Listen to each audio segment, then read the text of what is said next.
Hi, and thanks for joining us in another episode of Furuno Making Waves podcast. I'm Jeff Kozlarek. And I'm Eric Kunz. And today we're going to be covering outfitting your boat with the latest marine electronics.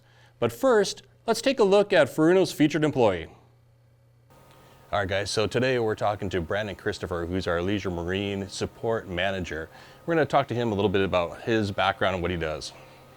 Hey, Brandon. Hey, Jeff. How are you? Good. How you doing? Good to see you.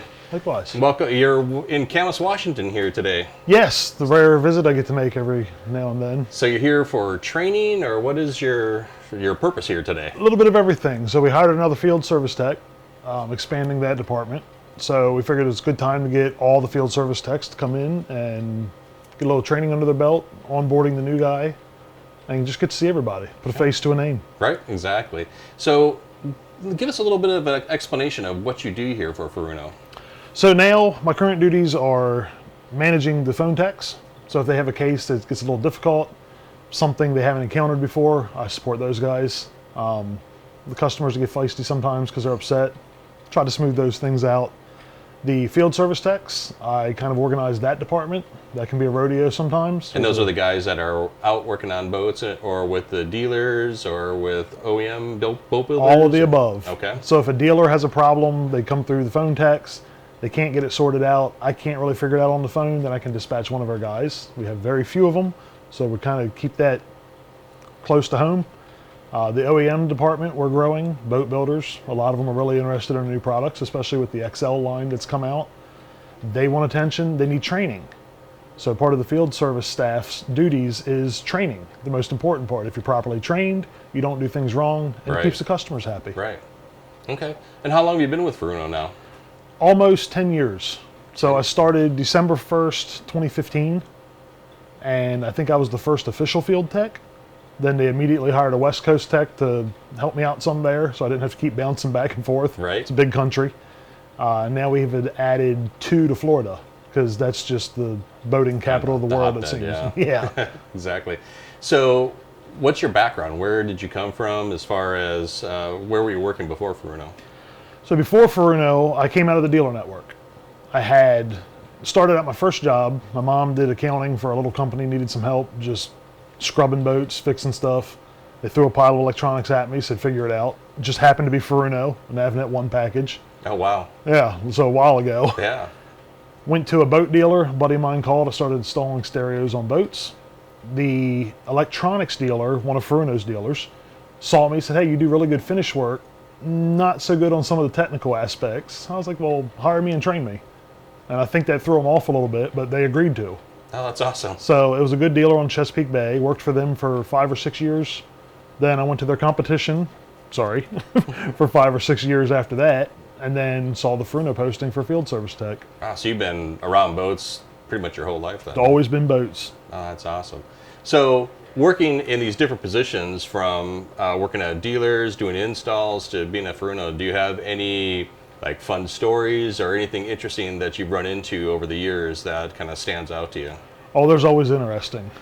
There's interesting from a training standpoint, where I was flown to Fiji and I fixed a problem in 10 minutes. But then Did you at least get to sit on the beach for a little bit? And no, because myself and the tech from the dealer that went with me, we spent the other 4.5 days fixing everything that had been rewired incorrectly. Oh, jeez. That's why education's key. Right? Wow. Oh, that's interesting. Well, so let me ask you one last question here then. So you've been with Furuno for almost 10 years, you said, right? Mm-hmm. So what's your favorite thing about Furuno as a company, or the location you work, or something within your job that you really love? I would say just the Furuno as a company, just the family aspect. I guess, I don't know, just the Japanese mentality or the group of people we've collected. It's just a family. From the way they treat you, to the benefits, just everything. You are family once you're Furuno, and I think it shows in the longevity that people have here. The board, when we walk into the front, it's got the years people have been here. There's numerous people with 20 plus years. It's wild. Yeah. And like most families, we sometimes have arguments too, but... Oh, yeah. Yeah, there's always the arguments, but you smooth it over and everybody's happy again. Exactly. I was just out to dinner last night with a guy that we usually, we're oil and water. but we had dinner last night as friends, and it was a great time. Fantastic. Well, Brandon, good to see you. Welcome to you. Camas, and enjoy the training that you're going through. Yeah, thanks. I look forward to getting back here again, too. All right, we'll talk to you soon. Thanks. Thanks. All right, so on the topic of outfitting your boat, you know, Eric, one of the things that we encounter a lot at the boat shows is the first thing that somebody will ask us is, you know, what electronics do I need on my boat? And, you know, I mean, we go back and say, well, you know, what kind of boat do you have? What size is it? There's some basic questions that we ask, but let's pretend that somebody came to us and asked, you know, that question with like a 25, 26 foot center console. Yeah. How would you approach that, and what would you suggest putting on that boat? Yeah, super common question, Jeff. And you know, historically, we would say, well, you probably need a GPS chart plotter and a separate radar and perhaps a separate fish finder or radio, that kind of thing. But the great thing about you know, modern technology is we've been able to create MFDs, multi-function displays. Right. And the key to that is that, you know, you kind of get the most bang for the buck, because depending on the size of your boat, you can figure out what size MFD will fit and then just plug in a couple sensors to them. For example, we have in front of us a 10-inch TZtouchXL and a 16-inch. They're basically similar in functionality except for screen size. Of course, you can see that the 10-inch does have a hard keyboard and the 16-inch does not, but they operate very similarly. So it's important to say, you know, what will fit on my boat, and then what else do I need? What other accessories do I need to make make a full system? So probably the first thing is, what size display can I fit on the boat? So start with a tape measure. Right. Yeah, so yeah, whether exactly. you go with a hybrid control like this, or you go with the 16-inch, usually is the rule of thumb like you want to have multiple displays, or do you want to have one big display, or is it just kind of personal preference? Yeah, again, great question. You know, again, historically, we used to recommend you know, a separate display for each function. Right. For example, for the fish finder, you'd want one display, the radar another display, the chart plotter another display. And some people still believe in way, that. Absolutely. Like commercial fishing guys might want to go that way. May want to go that way. But the nice thing is with multifunction displays,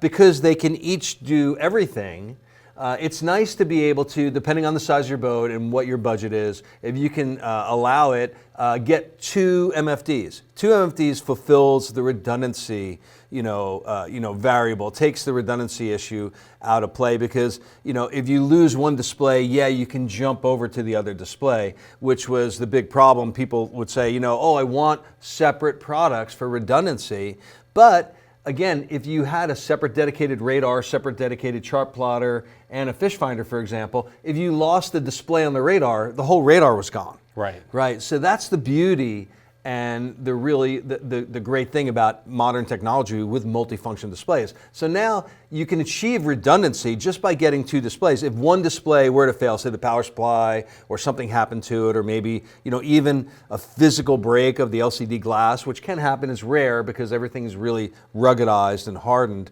But if you do lose one display, you can easily jump over to that other display and still have full functionality. You have your radar in one display. You have your GPS chart plotter in another display, in the same display. And also in the same display, you have the fish finder or acoustic system for checking what's underneath the boat. So it's kind of like a computer network where you have different peripherals hooked up, and you might have different computers hooked up as like different nodes, if you will. Yeah. And if one of those goes out, Right. it doesn't affect the peripherals that are going on there. You can still use another computer to access it, right? Yeah, and again, that's great. The great thing about that is your multifunction displays all use modern networking technology to bring in sensors. So for example, your radar is now an Ethernet sensor effectively. So, and Ethernet is great because of the way we use the system, the way we build the system, put it together. If you do lose one display, the radar is available on the other display, for example. So you don't lose that function just because you lost one display, which is the great thing. So that's how we achieve redundancy on a modern system. So of course, yeah, if you don't have the physical space to have 2 displays, maybe you just want one larger one, that's a great way to go. But if you can, it's nice to have 2 displays to achieve that redundancy. It all really depends on what your goals are, where you're going to boat, how much redundancy do you need, are you going to go offshore? You know, do you really rely on the system? Are you going to need it in the event that something happens? Of course, some people would just say, well, maybe I only need one display, and that's fine, because some people would jump over to their phone, which most modern phones or personal devices have GPS in it, so you can use that to get home, for example. But it is nice having 2 displays, especially if you want to count on your radar or your fish finder or any other systems that are part of that system. For example, bringing in a radio with an AIS receiver is a really nice thing to do now. So you can bring up AIS information on your radar or your chart plotter. And just to digress for a moment,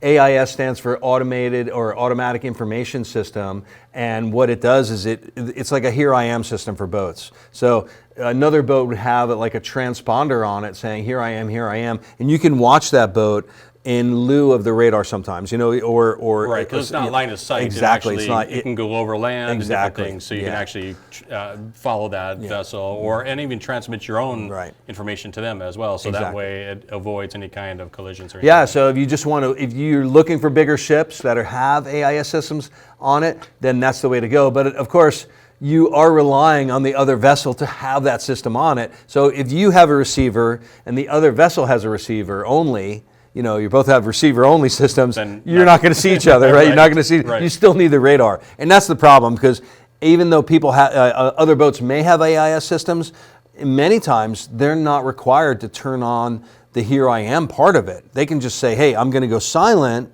and I'm going to listen for who else is out there, right? So that's one of the limitations of AIS, and that's the beauty, in fact, of a radar system itself, because the radar's actually your own system. You're sending out that signal, and it's hopefully echoing off another object in the water and coming back. Also, rocks and logs and and deadheads don't have AIS transponders on them. So that's the reason why you really should have a radar, especially if you're going to go boating at night or in bad weather. If you're going to be in a situation where you're caught out in fog or in rain. Situations or rain or heavy, or nighttime cruises or sailing, a radar is a super valuable tool to have. Arguably more important than a chart plotter in a lot of cases. Yeah. Okay, so let's go back to our 25-foot boat example here. Right. So let's just say we were going to go with just a single display, and we started there. So so what I would need this and a GPS antenna to get this going? Yeah, or is this a GPS as it is? Yeah, that's just it. The great thing about it's kind of like your phone. The antenna on these 2 products, the GPS is built in, and there's an antenna built in.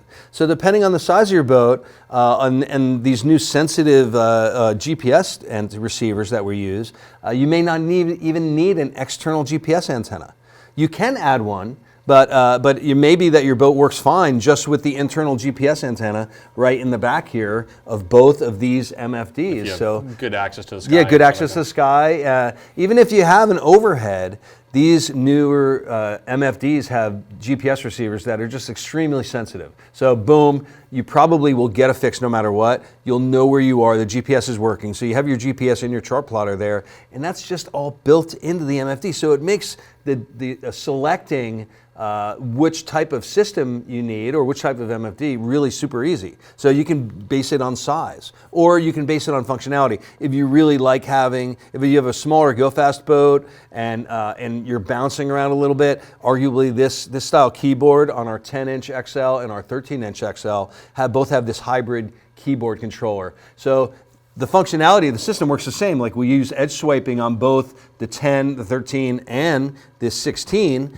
but the 10 and the 13 also have this hybrid keyboard. So it's really nice to have that sometimes. And especially when you're bouncing around on a boat, you want to plant your hand on that machine and be able to control it without having to have, bouncing all over the display. Now the nice thing is the 16, the 22, the 24, and the black box, you can plug in external the external keyboards. remote. The identical keyboard is available in an external system as well. So you could still have that along with that, and kind of have a mix of the two. Yeah, again, it really depends on the size of your boat, the size of your nav station, where you're going to control your boat. Is the wheel in the way, for example, and you'd prefer to have an external keyboard rather than one built in? Right. Even with this 10-inch and 13-inch, you can get an external keyboard as well. Oh, so nice. if you have it mounted in the overhead, sometimes you may be using it above you and be able to reach up and do that. But if you don't want to do that all the time, an external keyboard that has identical functionality as the one that's built in is available, and you can just plug it right into the system, right on the NMEA 2000 bus. So it's just a standard network. So we have the GPS built in. Right. So now we have a GPS, and so charts are built in. Charts are built in. Charts are built in. Yeah, every NOAA raster chart, for example, for the U.S. is still built into both of these machines, and it's free. You don't have to buy anything. But the nice thing is with the TZtouchXL products is that you can step up. If you want to get expanded information, more detailed bottom information, more detailed harbor information, different information, you could go with our newer TZ maps with these MFDs. And with TZ maps, so there's a charge that's with it, but it's a wide map. So like for the US, the charge is a couple $100. Yeah. That's for the entire U.S., but you also get some new features Yes, along with it too that you don't have with the standard MM3 charts that come in. So the standard NOAA raster charts that are built in have a lot of information, but the layered information and the amount of information in TZ maps, and also the capability to do AI routing, automatic routing is part of the TZ maps system, and built into those maps is the information you need to do automatic routing. So if you want to go from point A to point B, basically anywhere on the planet, and you have TZ maps, you can just say, hey, I want to start in New York Harbor and sail to Miami, or through the Intercoastal, or something like that. Right. And boom, TZ maps. When you have TZ maps and you enable the AI routing and say, hey, I want it to do it automatically, I'll go and check it afterwards, but boom, it will automatically create a point, a route, a full route, right from New York Harbor all the way down into what's cool, Florida. What's cool about that is it gives you warnings too. With changes the legs to like a red where it says this might not fit your parameters that you have for your boat. Yeah. Take a look at this, and then you can easily just touch it and move and move in and modify it. Yeah, but it starts you with a known safe route. And with safe route with the possibility that you could have some indications that there could be some questionable legs where you could go in and overview it and check it and either modify it or accept them. That's all. Yeah, but really cool. TZ Maps also gives you more detailed charts where you have the terrain shading in there. You have the ability to have the BathyVision, which is the really detailed bathymetric contour charts as well, all built into TZ Maps, which is really nice. Right, and that goes. There's 5 steps on there, so you can go all the way down to 3 inches in those contours. Yeah, you can choose the contours if you're navigating, or if you're just cruising, for example. You maybe want to clean up the display, reduce the number of contours. If you're fishing at the same time in a specific area, you can increase the number of contours. It's really simple to do that, and it really applies to a wide variety of boating within the way we've developed it, and it's easy to use, easy to turn on and off. So really nice. And then also depth shading coloring as well, right? Depth shading coloring as well. And there's also even, for example, in here we have the capability to do satellite imagery over the top. So you see, if I zoom in, I have satellite imagery, and it's really nice if you're in the cut or you're in the intercoastal waterway to be able to use that satellite imagery to gain situational awareness and reference different buildings or different structures or different things around you that you wouldn't normally see with a standard NOAA chart. So the satellite imagery overlays over the top of the chart, and we actually change we make a transparency with Furuno. We have a unique feature where we have the bottom transparency where we cut it off as it goes deeper. So it kind of mimics what you see in real life. It's really a nice feature. So when you can turn on that, we can turn on the actual satellite imagery and use that to see not just what's above the water, but even what's below the water in shallow water. It's really pretty nice. Okay. So GPS, chart plotter now. And then acoustics. And then acoustics and a radar. Those are the things that you really need, maybe not even in that order, but the nice thing is both of these products have built-in acoustic transceivers. We have both a fish finder, a standard like bottom machine, and we have side scan built into both of these. So you can just get the transducer that you need depending on your application. If it's a cruising boat, you may not need a lot of power. You may just want to see the bottom and reference bottom and up to a few hundred feet and see what's going on just for navigation purposes. Just to measure the depth. Just to measure the depth and look at trends and see what's going on. But if you're a fisherman, you have what, a 1 kilowatt? Yeah, 1 kilowatt CHIRP high power transceivers built into these products. So you can just select the transducer that matches your needs and add it to the system and simply plug it in the back. It's that simple. And that's the beauty of MFDs, is that we put a lot in one box. The GPS is in there, the capability to show and display the radars in there, and as well as the acoustic transceivers as well. So it really is like an all-in-one solution. And now if you're retrofitting your boat and you have a transducer already on the boat, you could, depending on what the transducer is, you could potentially use that on here as well, because it's not, I mean, even if it's not a CHIRP transducer, if it's an older style transducer, we say CW or tone burst transducers that are traditional, which still may be working fine and still do a pretty darn good job, you can plug those into either one of these systems without any trouble. So the nice thing about Furuno is we offer and we build in what we call frequency agile transceivers. So if you have a 50 kilohertz transducer on an old boat and you go, God, I wonder if my new MFD will plug in. Yes, it will. We can drive just about any frequency transducer that's already on an existing boat that's even 50 years old. So as long as the transducer is physically okay, and they usually don't go bad. A transducer is kind of a hardened underwater speaker, and unless you run it aground or bash it into rocks or something like that, they typically don't go bad.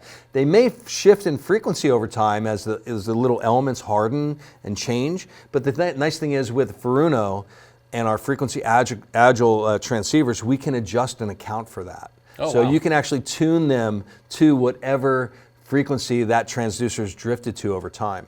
Pretty nice. And dial it in and make it work perfectly. So a lot of times, you get a new boat, you go, I wonder if there's a transducer in the hull, it's mounted in there, it's glassed in, I really don't want to mess with it, but I have these 2 wires on a cable coming up, I'm going to plug it in and see what happens, and 9 times out of 10, it plugs in and works perfectly. So it's really nice to be able to do that, and we take the worry out because of the agility of these new MFDs to tune to that transducer frequency. So you don't have to worry. Yeah, pretty nice.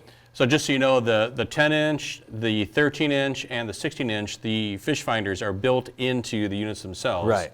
The 22-inch, the 24-inch, and the black box do not have the fish finder built in, but you can network it if they're networked together and be able to, again, see both.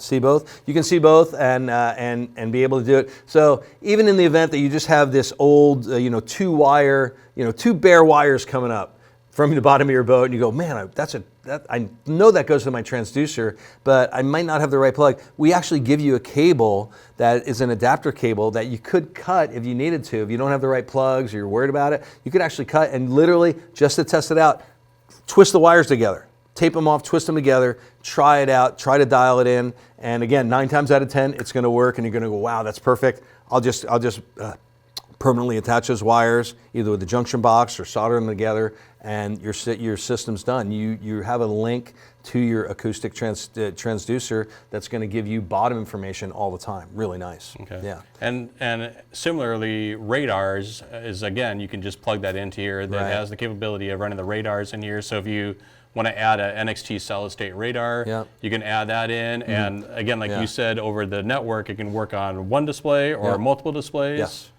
Yeah, the nice thing is Furuno's been making network radar systems since 2007. So any network radar that you have on an older boat since 2007, if it's a Furuno networked radar, boom, you can plug it in and use it in either or any of these systems and share the information across multiple displays if you want to do that as well. Okay. Yeah. So it really is this building block kind of system with the MFD where you're able to start as a basic GPS chart plotter, and you can kind of add things on it. It's kind of like a Lego block system where you can just continue adding different things on there, add your radar adds more fish finders. Yeah. If you wanted to do the multi-beam sonar, multi-beam sonar, you can AIS, you can add all these different features and functions into the MFD and just make it a bigger and better system and more information and customize it to your liking and your needs. Okay. Yeah. So let me ask you this question. If you have currently have a TZtouch3 system on your boat, yes, and you wanted to add TZtouchXL, right, can you do that? Yeah, you can either leave the existing MFD from the TZtouch3 MFD in place and add the XL MFD to another location on the boat, or just swap them out.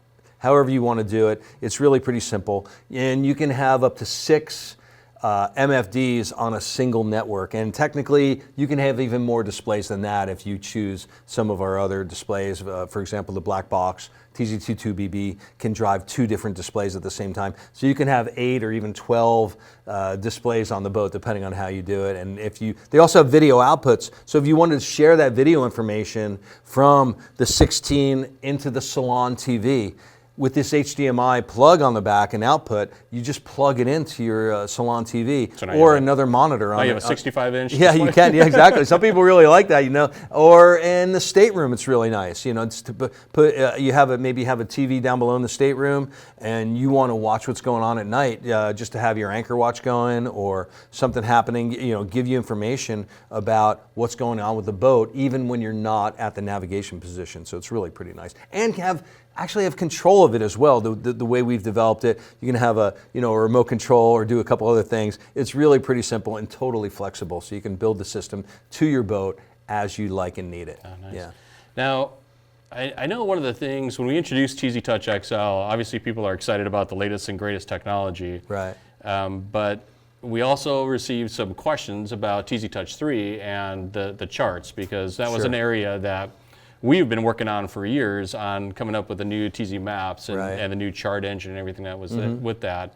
And some of the people that currently own TZtouch3 want to be able to utilize those TZ maps. Sure.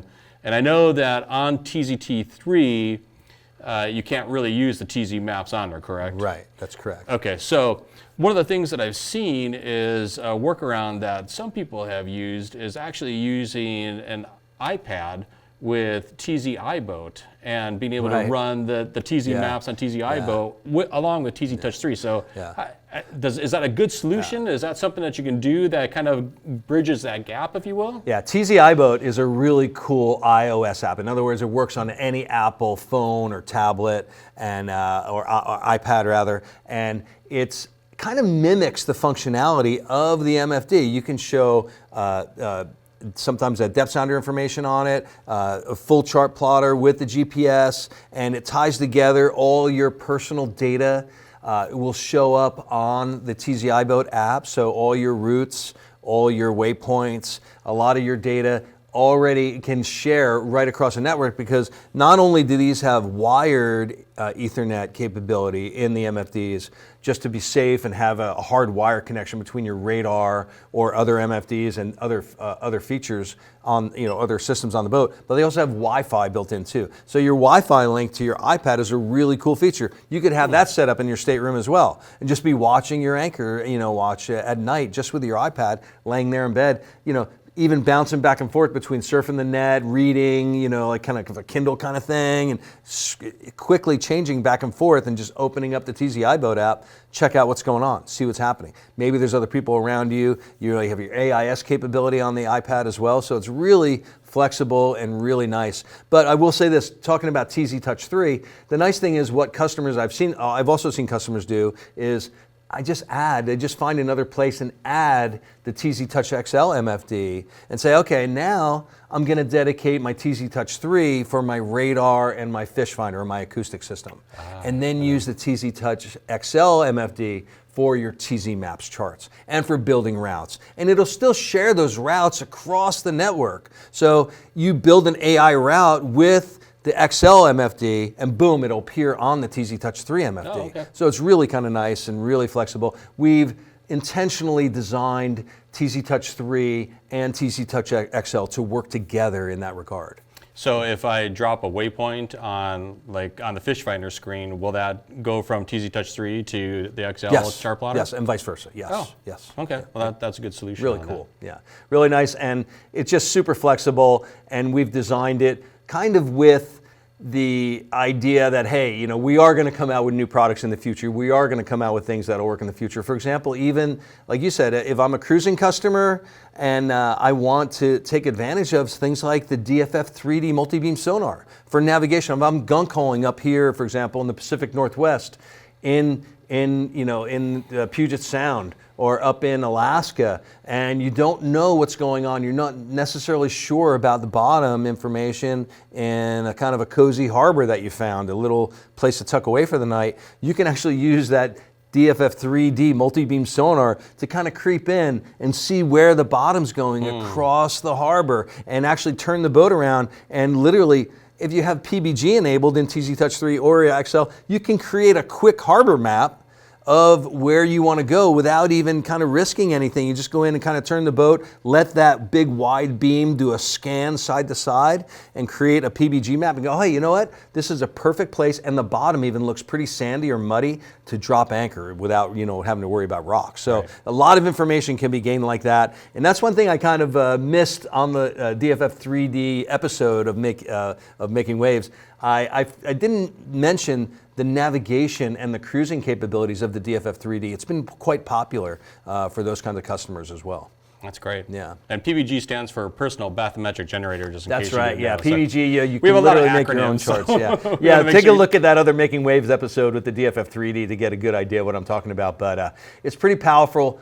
Not just for fishing, but also for cruising customers. A lot of cruising customers with Nordhavens and Flemings and those kind of boats have put DFF 3Ds on their boats specifically for that kind of, kind of gunk hauling, sneaking in, checking out where I can go and kind of, find a safe place for the night or kind of anchorage, just a little cozy private anchor. It's really nice. So I guess that's a good point, Eric, is that though Furuno is really kind of known as being kind of a fishing company. Right. The MFDs can be used for obviously fishing boats, but they can be used for cruising boats. They can be used for sailboats. Yeah. They can be used for work boats. Yeah, there's ley lines built into these products. So if you want to put them on a sailboat, they're really happy on a sailboat, and you can add your polars and figure out where your ley lines are and do all that as well, and tie that in even with.